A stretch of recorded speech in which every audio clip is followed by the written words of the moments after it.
আমার প্রিয় ও স্নেহের 2024 সালের নতুন বছরের নবম শ্রেণীর ছাত্রছাত্রী বন্ধুরা, আশা করি তোমার সবাই ভালো আছো। আজ আমরা যে বিষয়টি নিয়ে আলোচনা করব, নবম শ্রেণীর ফার্স্ট সামেটিভ অর্থাৎ প্রথম পর্যায়ক্রমিক মূল্যায়নের গণিতের সিলেবাস, প্রশ্ন কাঠামো এবং নমুনা প্রশ্নপত্র নিয়ে। প্রথমে তোমরা সিলেবাসে দেখে নাও কী কী বিষয় তোমাদের ফার্স্ট সামেটিভ অর্থাৎ প্রথম পর্যায়ক্রমিক মূল্যায়নে থাকবে। প্রথম পর্যায়ক্রমিক মূল্যায়নের ক্ষেত্রে ফুল মার্কস থাকবে তোমাদের 50, তার মধ্যে 40 নম্বরে তোমাদের লিখিত পরীক্ষা হবে আর 10 নম্বরে তোমাদের কিন্তু প্রজেক্ট জমা দিতে হবে।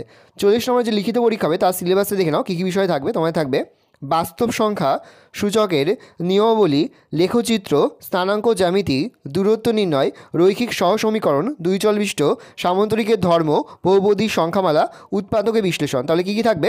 বাস্তব সংখ্যা সূচকের নিয়মাবলী, লেখচিত্র, স্থানাঙ্ক জ্যামিতি, দূরত্ব নির্ণয়, রৈখিক সহসমীকরণ, দুই চল বিশিষ্ট সামান্তরিকের ধর্ম, বহুপদী সংখ্যামালা, আর থাকবে উৎপাদকের বিশ্লেষণ। এবার আমরা নমুনা প্রশ্নপত্রটা দেখে নেব। ভালো করে সিলেবাসটা দেখে নাও। এবার আমরা নমুনা প্রশ্নপত্রটা দেখে নেব। দেখো, সরাসরি স্ক্রিনে কিন্তু নবম শ্রেণীর ফার্স্ট সামেটিভ অর্থাৎ প্রথম পর্যায়ক্রমিক মূল্যায়নের গণিতের কোশ্চেনটা দেখতে পাচ্ছ। ফুল মার্কস তোমাদের রয়েছে 40, আর সময় তোমাদের রয়েছে 1 ঘন্টা 30 মিনিট। দেখো, প্রথমে তোমাদের রয়েছে বিভাগ ক, একে দাগে রয়েছে সঠিক উত্তরটি বেছে নিয়ে লেখো প্রতিটি প্রশ্নে মান 1 করে 1 × 6 = 6। প্রথম কয় দাগে রয়েছে পাই এবং 22/7 দুটি মূলদ সংখ্যা, দুটি অমূলদ সংখ্যা, পাই মূলদ সংখ্যা, 22/7 অমূলদ সংখ্যা, পাই অমূলদ সংখ্যা এবং 22/7 মূলদ সংখ্যা।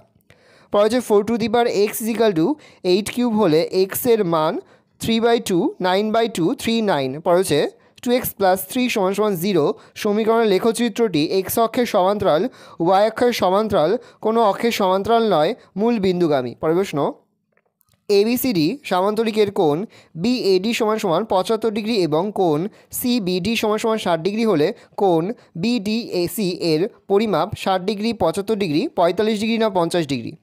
দুয়ে দাগে রয়েছে অতি সংক্ষিপ্ত প্রশ্নের উত্তর দাও প্রতিটি প্রশ্নের মান 1 করে 1 × 3 = 3। প্রথম 4, বিন্দুটির অবস্থান কোথায়?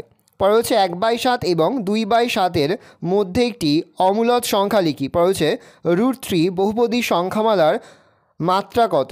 3 দাগে রয়েছে যে কোনো 6টি প্রশ্ন উত্তর দাও প্রতিটি প্রশ্নের মান রয়েছে 2 করে 2 × 6 = 12। প্রথম 1/5 ও 1/4 মধ্যে 3টি মূলদ সংখ্যা লিখি। পরে হচ্ছে √3 1/64 ব্র্যাকেট ক্লোজ √2 এর মান কত হিসাব করে লিখি। পরে হচ্ছে মূল বিন্দু থেকে -4, y বিন্দুর দূরত্ব 5 একক হলে y এর মান কত? পরে হচ্ছে ABCD সামান্তরিকের কোণ A = কোণ B = 3:2 হলে সামান্তরিকের কোণগুলির পরিমাপ কত?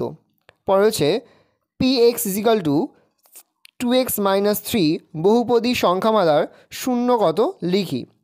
পরে হচ্ছে 2/x + 3/y = 1 হলে সমীকরণের x-কে y চলের মাধ্যমে প্রকাশ করি। পরে হচ্ছে k এর কোন মানের জন্য 2x + 5y = 8 এবং 2x - ky = 3 সমীকরণ দ্বয়ের কোনো সমাধান থাকবে না। পরে হচ্ছে 1, -3 এবং 8, 3 বিন্দুদ্বয়ের মধ্যে দূরত্ব নির্ণয় করো। পরে হচ্ছে √3 অথবা √5কে সংখ্যা রেখায় স্থাপন করো।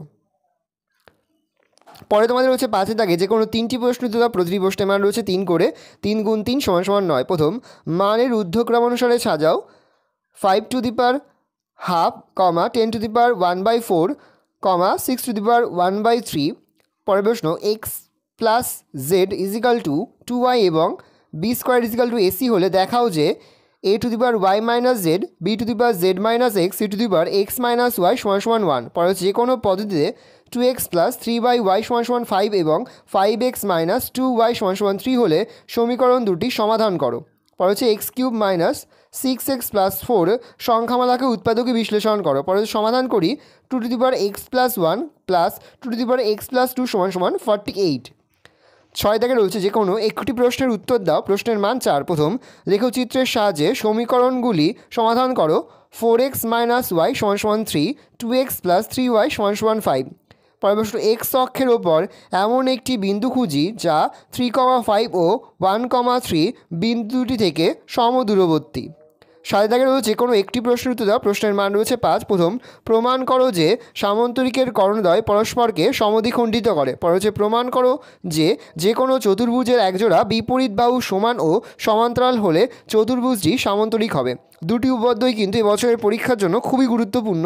সেই দুটি উপপাদ্যই কিন্তু খুব ভালো করে তোমরা অধ্যয়ন করবে। ভালো করে দেখে নাও। এই রয়েছে টোটাল তোমাদের ফার্স্ট সামেটিভ অর্থাৎ প্রথম পর্যায়ক্রমিক মূল্যায়নের নবম শ্রেণীর গণিতের কোশ্চেন পেপার। হলে তোমরা কোশ্চেনটা দেখে নাও। এই ধরনের কোশ্চেন প্যাটার্নেই কিন্তু প্রতিটি স্কুলে তোমাদের কিন্তু ফার্স্ট সামেটিভ অর্থাৎ প্রথম পর্যায়ক্রমিক মূল্যায়নের প্রশ্নপত্র হবে, সেহেতু ভালো করে তোমরা কোশ্চেন পেপারটা দেখে নাও। আশা করি ভিডিওটা ভালো লেগেছে। ভিডিওটা ভালো লাগলে ভিডিওকে লাইক করতে একদমই ভুলবে না। আর আমার চ্যানেল নতুন হওয়া লাল কালার সাবস্ক্রাইব প্রেস করে পাশে বেল আইকন প্রেস করে যখন নতুন করে ভিডিও আপলোড করি সবার ফার্স্ট নোটিফিকেশন তোমরা পেয়ে যাও। আর এই ভিডিওটি তোমার বন্ধুবান্ধবী আত্মীয়স্বজন সবার মধ্যে কিন্তু অনেক অনেক শেয়ার করে দাও যারা এবছর নবম শ্রেণীতে পড়ছে। আমরা কিন্তু ইতিমধ্যে নবম শ্রেণীর প্রতিটি বিষয়ের সিলেবাস, প্রশ্ন কাঠামো এবং নমুনা প্রশ্নপত্র কিন্তু আপলোড করে দিয়েছি। তোমরা যদি এখনও পর্যন্ত সেই ভিডিওগুলো না দেখে থাকো, ভিডিওগুলো কিন্তু তাড়াতাড়ি দেখে নাও। তোমাদের সকলকে জানাই আগাম পরীক্ষার অনেক অনেক শুভেচ্ছা এবং অভিনন্দন। যে মুহূর্তেই আমরা বিভিন্ন স্কুলের প্রশ্নপত্র হাতে পাচ্ছি সবার ফার্স্ট ভিডিওর মাধ্যমে কিন্তু আমরা তোমাদের কাছে তুলে ধরেছি। তোমরা কিন্তু অবশ্যই আমাদের চ্যানেলটা সাবস্ক্রাইব করে রাখবে।